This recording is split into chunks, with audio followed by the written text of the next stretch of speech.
आपको याद है पूना पैक्ट? किसी को पता है पूना पैक्ट क्या है? पूना पैक्ट का नाम सुना है आपने? सुना है। क्या है पूना पैक्ट, मालूम है? नाम तो सुनो, वाक्य बारे में जानकारी। चलो कोई बात नहीं, आज हम आए हैं, थोड़ा फायदा उठा लो आज है। पूना पैक्ट नाम तो सुनो। अच्छा, यहाँ पे आने के लिए मैंने कोई आपसे बात करी थी पहले? कोई पैसे मांगे? और आप मेरे को पैसे दोगे? वो भी नहीं दोगे। लेकिन मैं फिर भी अपनी बात कह रहा हूँ। क्यों कह रहा हूँ? क्योंकि मेरे ऊपर बाबा साहेब का कर्ज है, और इसलिए कह रहा हूँ कि आपको भी कर्जदार हो, लेकिन पता ही नहीं है कि हम भी कर्जदार हैं। तो मैं आपको भी कर्जदार बनाने आया हूँ। जिस दिन आप भी कर्जदार बन जाओगे उस दिन जो है क्रांति हो जाएगी, क्रांति हो जाएगी, गारंटी दे रहा हूँ मैं। अभी बताऊंगा कैसे होगी। तो पूना पैक्ट क्या था? पूना पैक्ट और हिंदू कोड बिल दो बातें हैं ना। पूना पैक्ट के समय यह हुआ कि बाबा साहेब लंदन से अंग्रेजों से बड़ी मुश्किल से उनको समझा के 2 वोट का अधिकार लेकर आए थे, और 2 वोट का अधिकार लेकर आए तो गांधी को यह हजम नहीं हुआ, और गांधी बैठ गया आमरण अनशन पर। अब तक भारत जो है अंग्रेजों का गुलाम था। गांधी जी अब तक जो है भारत को आजाद कराने के लिए आमरण अनशन पे नहीं बैठे थे कि अंग्रेजों भारत छोड़ो, जब तक नहीं छोड़ोगे मैं भूख हड़ताल करूंगा, नहीं बैठे। अब तक गांधी जी यहां पे देश में हिंदुओं का अत्याचार दलितों पे हो रहा था। उनको कुएं से तालाब से पानी पीने का अधिकार नहीं था, लेकिन गांधी जी उस व्यवस्था को खत्म करने के लिए अनशन पर नहीं बैठे। लेकिन जैसे ही दलितों को आजादी दिलाने के लिए बाबा साहेब 2 वोट का अधिकार ले आए, वो आमरण अनशन में बैठ गए। ठीक है जी, अब आसान बात थी ये।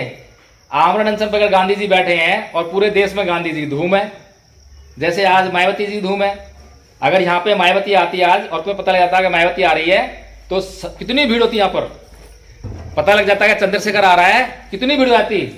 लेकिन जय भीम प्रकाश जो है घर घर जाके साहब मीटिंग करनी आ जाओ, साहब मीटिंग करनी आ जाओ, है नहीं।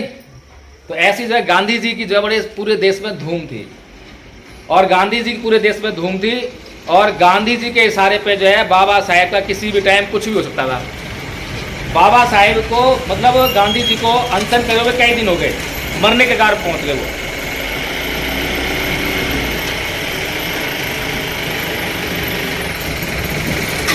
तो गांधी जी जब मरने के कगार पे पहुंच गए तो बाबा साहेब को हिंदुओं ने बहुत धमकियां दी, गालियां दी, और ये कहा, क्या कहा आपको पता है? बाबा साहेब को ये कह दिया कि अगर गांधी मर गए और तुमने गांधी की बात नहीं मानी तो तुम्हारे समाज के एक एक आदमी को मार डालेंगे, महिला को उठा ले जाएंगे। अब बताओ, बाबा साहेब जो है झुकने वाले नहीं थे। लेकिन जब देखा कि मैं जिन लोगों के लिए अधिकार लेकर आया हूं, जब वो लोग ही नहीं रहेंगे तो मैं अधिकार का करूंगा क्या है, तो उनको झुकना पड़ा। वहां पे उन्होंने पूना पैक्ट करा। फिर पूना पैक्ट मतलब पूना समझौता। उस समझौते में गांधी जी जो हमारा असली अधिकार था उसको खा गए, उसको खा गए, और हमें क्या मिल गया? आरक्षण। जो आज आपको आरक्षण दिखाई दे रहा है वो इसी का रूप है। आज एमएलए जो है आरक्षण से बनता है, रिजर्व सीट से बनेगा, हमारा आदमी बनेगा, लेकिन वो कौन सी पार्टी से बनेगा? बीजेपी से बनेगा। और जब बीजेपी से बनेगा तो क्या हमारी बात करेगा? वो तो बीजेपी की बात करेगा। कांग्रेस से बनेगा तो हमारी बात करेगा, कांग्रेस की बात करेगा। तो ये जो है नुकसान हमारे को पूना पैक्ट में हुआ। ठीक है, चलिए अब बाबा साहेब ने जो हमारी समस्या समझी, तो हमारी समस्या क्या समझी? जब बाबा साहेब के ऊपर में अत्याचार हो रहे थे, बचपन में जब वो स्कूल पढ़ने के लिए गए तो अध्यापक ने उनको अंदर बैठ के पढ़ने नहीं दिया, चपरासी ने उनको जो है नल से पानी नहीं पीने दिया, चपरासी ने जब काम करने गए ऑफिस में जो है तो फाइल फेंक के मारी, नाई ने उनके बाल नहीं काटे। बचपन से बाबा साहेब के ऊपर भी अत्याचार हो रहे थे।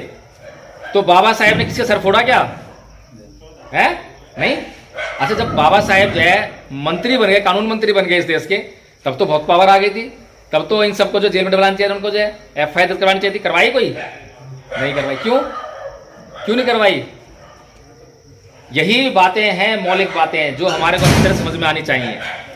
बाबा साहेब ने जब अध्ययन करा, पढ़ाई लिखाई करी, तो वो ये सोचने पे मजबूर हुए कि मेरे ऊपर जो अत्याचार हो रहे थे वो अत्याचार वो अध्यापक नहीं कर रहा था, वो चपरासी नहीं कर रहा था, वो जो है नाई नहीं कर रहा था, बल्कि ये अत्याचार मेरे ऊपर एक व्यवस्था कर रही थी।